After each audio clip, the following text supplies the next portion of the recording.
Hello, hello, and welcome to the CES Movement Podcast with John and Heather, or Heather and John. So happy and excited to have you here with us. Good morning. Happy Friday, Heather. How are you today? Happy Friday. I feel amazing. It's Friday. It's a good week. Yes, lots to celebrate. And that's what we do on Fridays. We celebrate our successes, we celebrate each other, and we celebrate the people that are around us, inspiring us. So, what do you have to celebrate this week, John? Yeah, no. So this week I want to celebrate the fact that I got to connect with two of our listeners who I had a conversation with one, I had a coffee chat with another, and it was just nice to just sit down and just after the show and all the things that we talk through here, just to be able to sit with them and to have a conversation and just understand what's happening in their lives, what's going on in terms of business, in terms of their plans for the future, what they're saying yes to. So it's been an amazing opportunity this week for me to just sit down. And plus, I got to be on a TV show, right? So I got to be an audience member on a show. I want to celebrate that. The Social, which is from what people are telling me, they got to see the back of my head, which was amazing that they saw me there.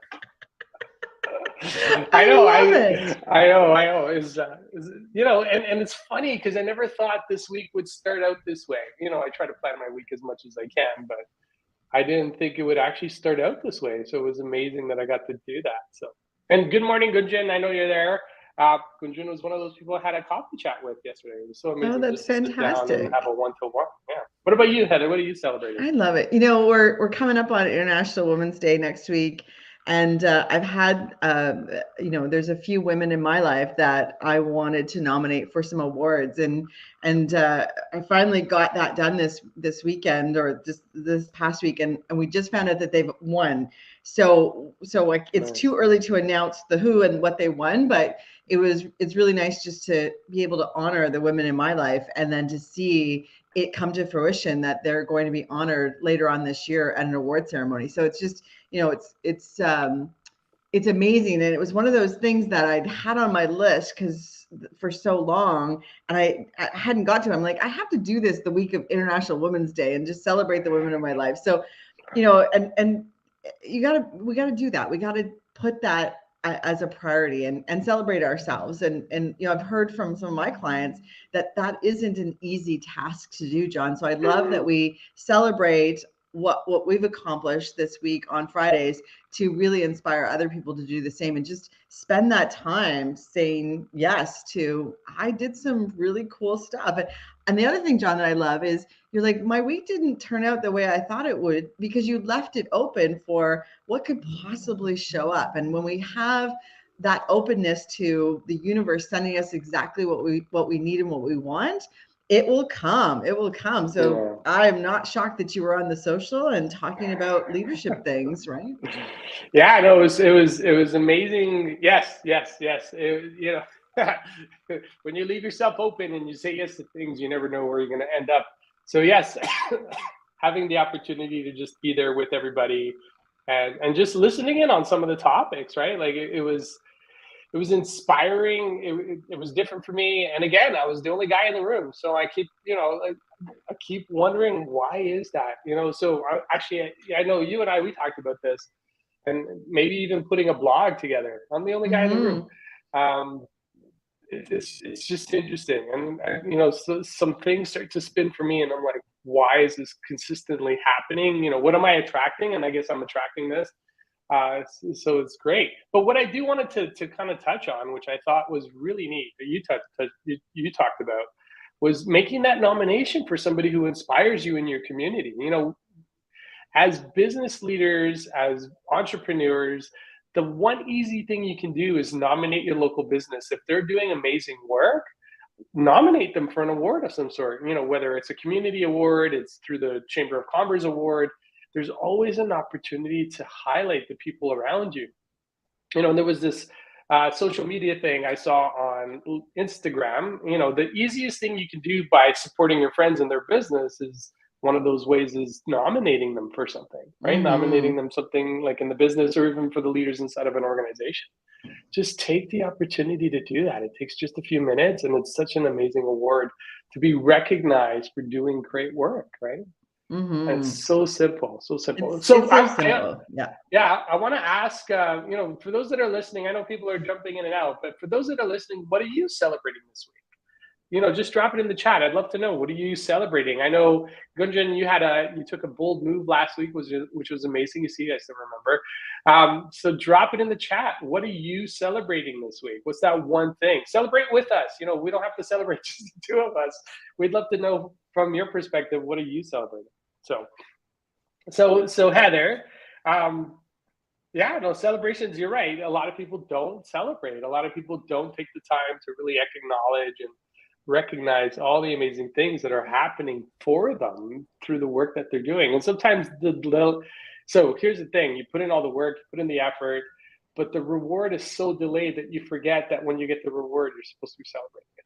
Well, and it's sort of a symptom of entrepreneurs and leaders that are aspiring to get to that next level, because in front of us is always the next mountain peak, the next thing to do. But we have to stand in our strength right here and say, okay, look behind me and look at the breadcrumbs I've left of success, and just take a moment to celebrate that. And it will power you up for all of the things in front of you. And we've talked about this before, but it's so important how you start a meeting or like a planning session. When you start with the celebrations and where you've gotten to as a team, it is the power that you need to see the limiting beliefs that might get in the way. And it actually annihilates some of those limiting beliefs. So, if you're like looking at your to-do list or your action list and saying, oh my goodness, there's so much to get done. Absolutely, there's so much to get done, because you are a leader wanting to achieve more in life. You know that you can achieve more in life. And so that's what's going to be in front of you. But what's right here in this present moment is all of your strength, all of your power, all of the things that you've accomplished. And you got to spend some time honoring that. And that's why Celebration Fridays is so exciting. I mean, you could do it on any day of the week, but Celebration Fridays is a good place. And this is part of our process, John. It's, we're not just making it a Celebration Friday. It's part of the process for making sure that we're on track for our goals. It is not by accident that we do this on Fridays. Yes, and we're practicing exactly what we preach, right? Like, let's just celebrate together. Let's celebrate what we're doing, what's going on. And the celebrations, and what I love about this, the celebrations is evidence that what you're doing is working. Mm-hmm. Right? Let me say that again, because when I say it to myself, it's like, wow, celebrations are evidence that what you're doing is working. So you're on the right track because you're celebrating and you're acknowledging what you're doing. Michael's got a celebration. I'm celebrating getting back into the world after dedicating 1 year of taking off work. Okay, good. This week, the reflection I had on things I found to be important that is used to help me follow my moral compass as I look to what's next. That's amazing. Love it, love it, love it, love it, love it, love it. And you know what? Taking time to yourself, you need that sometimes, right? Well, I have to jump in here because Michael is saying he took time off work. No, he didn't take time off work. He took time off another kind of work, and he started a whole nother process. So he's innovating like crazy and trying on new things and learning new things. So, sometimes this is, Michael, you won't care, but free coaching is like, sometimes our language dictates what we did. He has not taken any time off. He's been working his butt off. So that's fantastic. And I know that because I got to connect with Michael this week, and we just did some reflection on, sometimes you got to break it to remake it. And we actually celebrated a lot together when we worked together about like, what is this in front of us, and is this the best version of the process, the people, how's it affecting thing? And then I would invite the team, and Michael loved this because he's always about fixing things. I would invite the team, like, what would be, if we could build this from scratch, what would we build it? How would we make this better? And oftentimes it was taking out the complexity of a process and taking it down to its simplest form. So oftentimes we make things so complex and so difficult that it's just too hard to manage. And so what's the simplest outcome that you're trying to achieve, and take it down to that level? And I'll tell you, that process is pretty fantastic. So, break it to remake it. And Michael put those words in my head this week. And I thought it was really, really powerful because that's a thing to celebrate is too. Simplicity is actually harder than you think. Yeah, break it till you make it. No, break it to remake it, to remake Break it.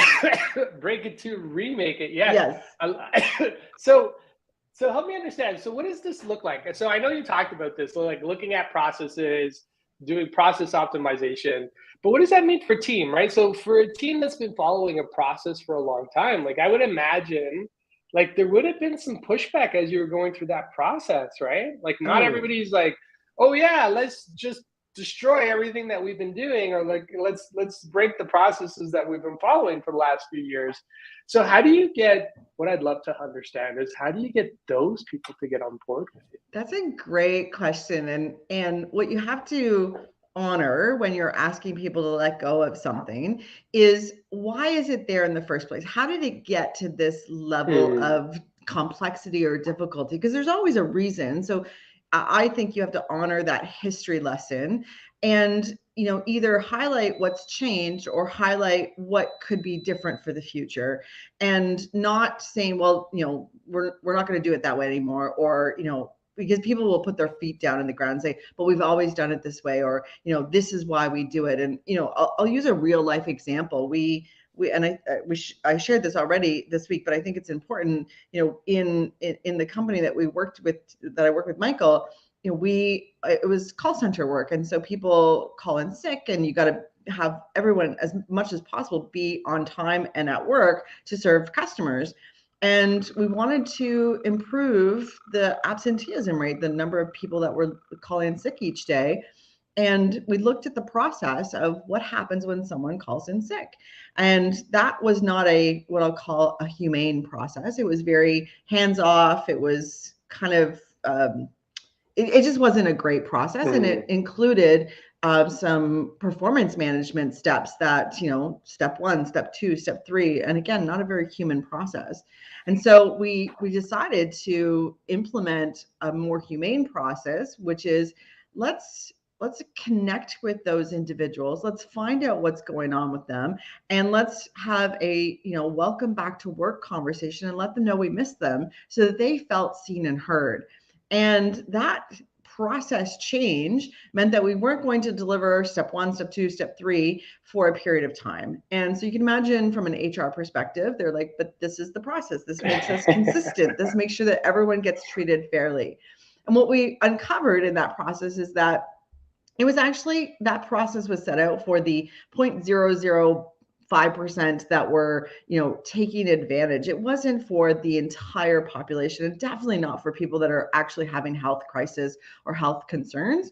And so we changed it, and we were able to change the trajectory of how people felt seen and heard, felt supported while they were going through some health situations, and, gave that conversation back to leaders to have with them. So, we went back to the simplicity of, what do we want to do and how do we want to make mm, people feel? And the feeling that we wanted people to have was that they felt supported in the workplace.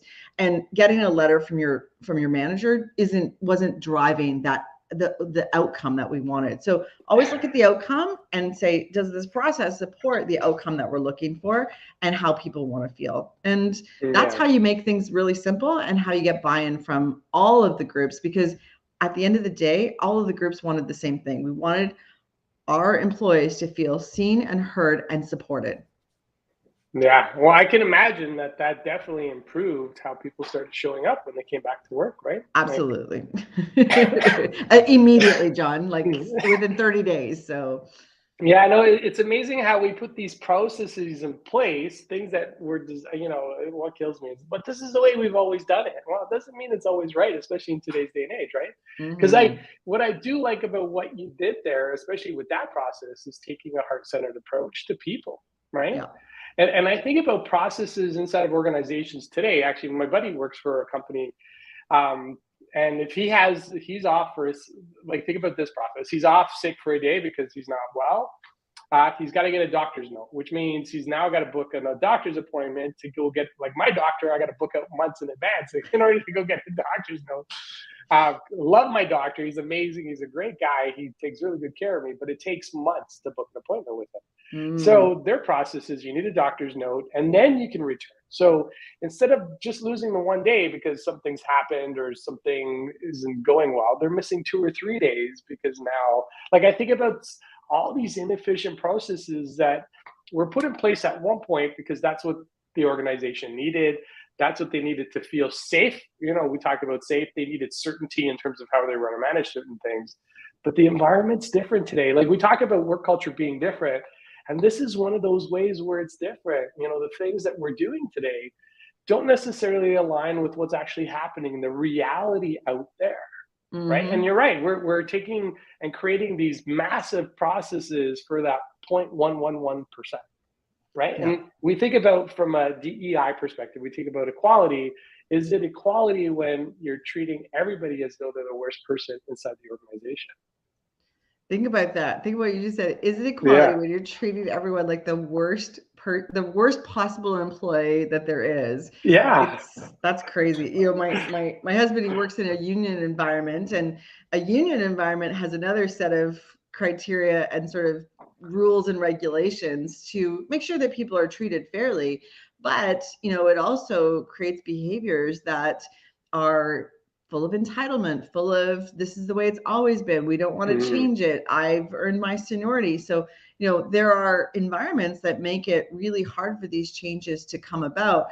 But if you are looking at what's the end goal that will make everyone feel seen and heard and contribute, then I even believe even in those types of environments, change can happen, and it can change with everyone seeing the bigger picture. What's the outcome that everyone's looking for? yeah. Customers, employees, HR department, training department, like everyone included, not just one set of employees.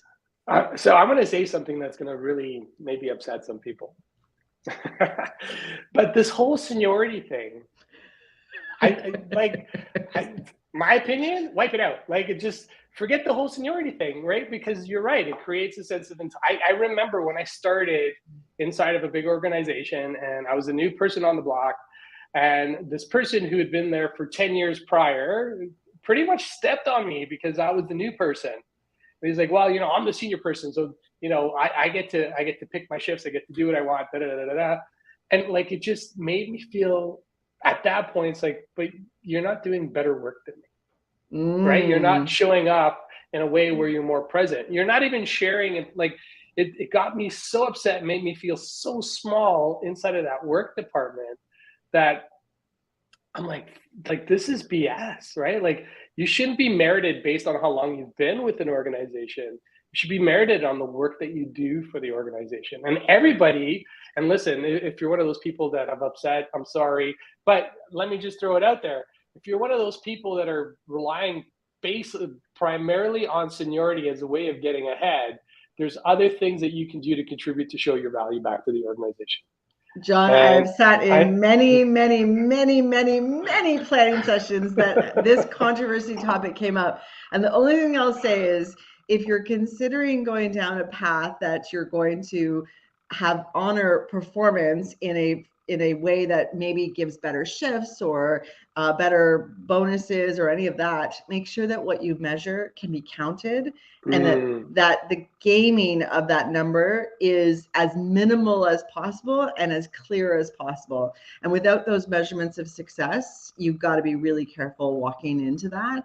But if you can measure it and you can and there's not a way to systematically game it, then yes, I am all for what you're saying, John. But the trip up point for most organizations is, how do we measure this? How do we how do make we sure? measure it? Mm-hmm. Yeah, Yeah. no, 100%. And I didn't do that just to like upset people or to make like but that was just my personal feeling in and around this That is a whole, like particular. we can go I into that know. next week, because it is a great conversation around performance and people feeling that they're contributing and being honored in a Yes. fantastic. And there's a lot of different ways that can happen that also spark the knowledge of favoritism if you are not being honest about how that works. So let's cover Yeah. that next week. I Yeah, think that's yeah. great. Let's. Yeah. No. It's a whole So what's different our call to conversation. action, John? What are we doing? Okay. I I'll take us to a whole nother spin, but I just posted on LinkedIn 4 movies that I think honor International Women's Day.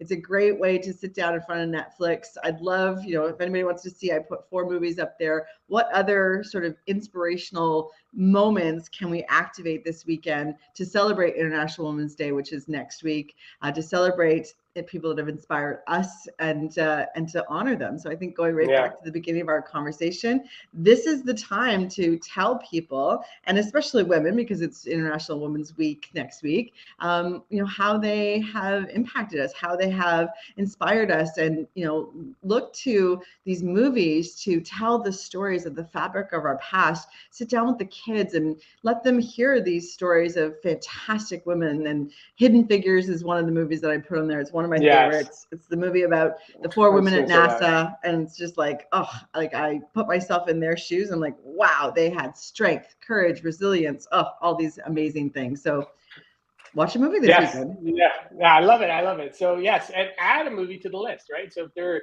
Hidden Figures is the one I was thinking about as well, with Kevin Costner and forget the lady's name, but fantastic movie, such an inspirational story. But if there's another movie that comes up, add to the list. Let's just take the weekend, take the opportunity to find movies that inspire you. I know Oprah's got a movie out there as well. It's an older one. I can't remember the title of it. I'm so bad with movie titles. But if you find the movie, add it to Heather's list.